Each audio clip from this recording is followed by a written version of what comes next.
Hi guys, garden update போட்டு ரொம்ப நாள் ஆச்சு. அதனால் கார்டன் அப்டேட் போட்டிருக்கேன். இது வந்து ரோஸ் பிளான்ட்டு நெடுன்னு வளர்ந்துட்டு போகுது. எதுக்குன்னு தெரியலை, மொட்டு வைக்க மாட்டேங்குது. இது ஒயிட் ரோஸ் கட் பண்ணி விட்டுருக்கேன் பூத்த பிறகு. அப்புறமா இது கேன்சர் முந்திரி அப்படின்னு சொல்லுவோம். நீங்கள் உங்கள் ஊரில் என்ன முந்திரின்னு சொல்லுவீங்கன்னு சொல்லுங்கள். அப்புறமா சுண்டைக்காய் காய்ச்சி நிற்கிறது.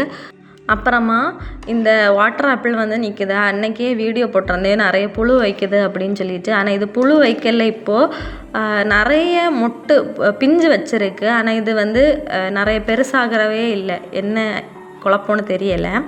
அப்புறமா தக்காளி செடி பெஞ்ச மழைக்கு எல்லாம் போயிட்டு. இது வந்து மேரிகோல்டு விதை போட்டு விட்ருக்கேன். அப்புறமா இது ரசச்செடி, இது வந்து கட்டுற செடி அப்படின்னு சொல்லுவோம் நாங்கள். அப்புறமா மீஷோவில் இருந்து வாங்கின எலுமிச்சையும் நல்லபடியாக நிற்குது. அதுக்கப்புறமா வழுதன செடி, இது ஒரு 50 காணம் பூ வந்து பூத்து தொழிஞ்சிருக்கும். இப்போ தான் ஒரு இது மட்டும் காய் வைக்கிறதுக்காக நிற்குது. இல்லாமல் ஜூஸ்கா பேஷன் ஃப்ரூட்டு செடி பயறு அதுவும் நல்லா நிற்குது. இந்த ஜூஸ்கா வந்து எப்போ வந்து காய் பிடிக்கும்னே தெரியலை. அப்புறமா இது பட்டன் ரோஸ் வந்து நிறைய பூ வச்சுட்டு செடியில் பார்க்கவே ரொம்ப அழகாக இருக்குது. அப்புறமா பக்கத்தில் நிற்கிறது பன்னீர் ரோஜா, இது இன்னும் மொட்டு வைக்கலை வாங்கிட்டு வந்த பிறகு. இது முருங்கை கம்பு வச்சது அழகாக வந்திருக்கு. இது முட்டை பழம், அதுவும் சூப்பராக வளருது. இது சோப்பு கருக்கு.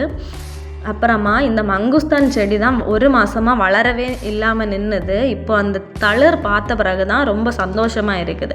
அப்புறமா இது கோவக்காய் செடி, நீளமான கோவைக்காய், கடையில் 1 கிலோ 80 ரூபாய் வரைக்கும் விற்குது. அதுக்கப்புறமா இது பச்சை கலர் இளநீர், இது முல்லை செடியும் அழகாக தளிர்த்து வருது. இது எப்போ பூ பூக்கும் அப்படின்னு சொல்லிட்டு தெரியலை. அதுக்கப்புறமா மாதுளை செடி, அதுக்கப்புறமா இது வந்து ரம்புட்டான் செடி, இதுவும் அழகாக வளர்ந்துட்டு போகுது. அப்புறமா வாட்டர் ஆப்பிள்லேயே இது வந்து 2 வெரைட்டி இருக்குது. இது வந்து ரெட் வாட்டர் ஆப்பிள், பக்கத்தில் நிற்கிறது க்ரீன் வாட்டர் ஆப்பிள். இதெல்லாம் வளரும்போது அடுத்தடுத்த அப்டேட்ஸ் வந்து கண்டிப்பாக நான் வந்து போஸ்ட் பண்ணுறேன். அதுக்கப்புறமா நிற்கிறது வந்து வியட்நாம் பலா, இது செம்பருத்திக்கு அப்புறமா நிற்கிறது வந்து வியட்நாம் பலா. இதில் வந்து 2 களைகள் வந்து தொழிஞ்சு போயிட்டு. இனி இது எப்போ வைக்கும் அப்படின்னு சொல்லிட்டு தெரியலை. அப்புறமா வீட்டு நெல்லி நிற்குது. அடுத்தது இது பிரண்டை, கற்பூரவள்ளியும் நிற்குது. கற்பூரவள்ளி ஸ்லேட்டு பச்சலை அப்படின்னு சொல்லுவாங்க. நீங்கள் ஸ்லேட்டில் அழித்து விளையாடி இருக்கீங்களான்னு சொல்லுங்கள். அப்புறமா இது வந்து ஆயணி மரம், அதுவும் அழகாக தளர் விட்டு வந்திருக்கு. நான் வந்து வீடியோ எடுக்க மறந்த 2 செடி வந்து நெல்லியும் பேரையும் எடுக்க மறந்துட்டேன். இது நாவல் பழ செடி, இதுவுமே சூப்பராக வந்திருக்கு. அப்புறமா பக்கத்தில் நிற்கிறது இன்னொரு வகையான பலா, அதுவும் தளர் விட்டு வந்திருக்கு. எத்தனை வருஷம் ஆகும்னு தெரியலை காய்க்கிறதுக்கு. கண்டிப்பாக அடுத்தடுத்த அப்டேட்ஸ் வந்து கண்டிப்பாக போடுறேன். அதுக்கப்புறமா இது எங்கள் வீட்டு செல்வங்கள், இதில் ஒரு 9 பேர் நிற்காங்க. பக்கத்து கூட்டில் வந்து ஒரு 8 பேர் நிற்கிறாங்க.